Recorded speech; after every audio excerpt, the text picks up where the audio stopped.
Hello guys, mechanic വ്ളോഗറിൻ്റെ മറ്റു വീഡിയോയിലോട്ട് എല്ലാവർക്കും സ്വാഗതം. ഇന്ന് നമ്മൾ ചെയ്യാൻ പോകുന്നത് സുസുക്കി സ്വിഫ്റ്റിൻ്റെ ബാക്ക് ലൈറ്റ്, അതായത് ബാക്കിൽ വരുന്ന ലൈറ്റിൽ ഏതെങ്കിലും കംപ്ലൈൻ്റ് ആയിക്കഴിഞ്ഞാൽ അത് എങ്ങനെ ചേഞ്ച് ചെയ്യാമെന്നാണ് നമ്മൾ ഈ വീഡിയോയിലൂടെ നോക്കാൻ പോകുന്നത്. അപ്പോൾ നമുക്കത് ചേഞ്ച് ചെയ്യുന്നതിനായിട്ട് ഇവിടെ ഈ ലൈറ്റ് അയക്കേണ്ടതുണ്ട്. അപ്പോൾ നമുക്ക് ബൂട്ട് തുറന്നിട്ട് ഇതിനുള്ളിൽ വരുന്ന രണ്ട് സ്ക്രൂസ് അയക്കാം. ഒന്ന് ഇത് താഴെയും ഒന്ന് മുകളിലായിട്ടാണ് വരുന്നത്. അപ്പോൾ നമുക്ക് ഓരോന്നായിട്ട് അയച്ചെടുക്കാം. അപ്പോൾ താഴത്തെ അയച്ചു കഴിഞ്ഞു, ഇത് മുകളിലെയും അയച്ചു കഴിഞ്ഞു. ഇനി നമുക്ക് ബാക്കിയുള്ള പ്രോസസ്സിലോട്ട് കടക്കാം. ഇനി നിങ്ങൾ ഈ ലൈറ്റ് പുറത്ത് എടുക്കുമ്പോൾ ശ്രദ്ധിക്കേണ്ട ഒരു കാര്യം എന്താണെന്ന് വെച്ച് കഴിഞ്ഞാൽ, ഇതിൻ്റെ താഴെയും മുകളിലുമായിട്ടാണ് ഓരോ ക്ലിപ്പ് വരുന്നത്. അപ്പോൾ ഇത് താഴെ ഒന്ന് പുള്ളി ചെയ്തിട്ട് ഇതെടുക്കുക. ഇപ്പോൾ നമ്മൾ ഇതിൻ്റെ താഴത്തെ ക്ലിപ്പിൽ നിന്ന് പുറത്തെടുത്തിട്ടുണ്ട്. ഇനി വേറൊരു ക്ലിപ്പ് ഒന്ന് മുകളിലൂടെ വരുന്നുണ്ട്. അപ്പോൾ ഇത് എങ്ങനെ എടുക്കാമെന്നത് നിങ്ങൾക്ക് കാണാം.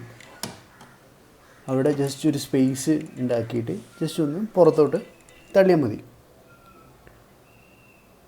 ഇതാ, അപ്പോൾ നമ്മൾ സംഭവം പുറത്തെടുത്തിട്ടുണ്ട്. ഇനി നിങ്ങൾക്ക് കാണാം, ഇതാണ് നമ്മൾ ഈ ബൾബുകൾ, ഓരോന്നിൻ്റെ ഓരോ ബൾബുകളാണ്.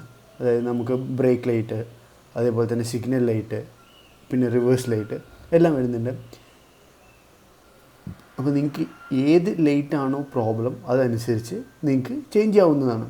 ഇനിയിപ്പോൾ ഇങ്ങനെ നിർത്തിയിട്ട് തന്നെ നിങ്ങൾക്ക് സ്റ്റാർട്ട് ചെയ്ത് ചെക്ക് ചെയ്യാം ഏതാണ് ലൈറ്റ് പ്രോബ്ലം എന്ന് വെച്ച് കഴിഞ്ഞാൽ അത് മനസ്സിലാക്കാവുന്നതാണ്.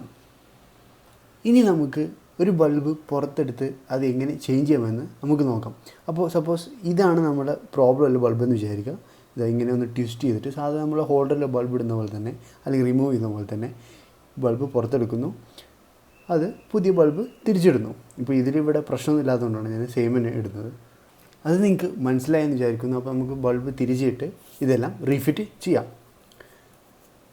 നിങ്ങൾ റീഫിറ്റ് ചെയ്യേണ്ട സമയം ശ്രദ്ധിക്കേണ്ട കാര്യങ്ങൾ എന്താണെന്ന് വെച്ച് കഴിഞ്ഞാൽ, ഈ രണ്ട് ഹോളാണ്, ഈ രണ്ട് ഹോളിലാണ് രണ്ട് ക്ലിപ്പുകളും പോകുന്നത്. അപ്പോൾ താഴെ മേലെയായിട്ടാണ് ഓരോന്നുള്ളത്.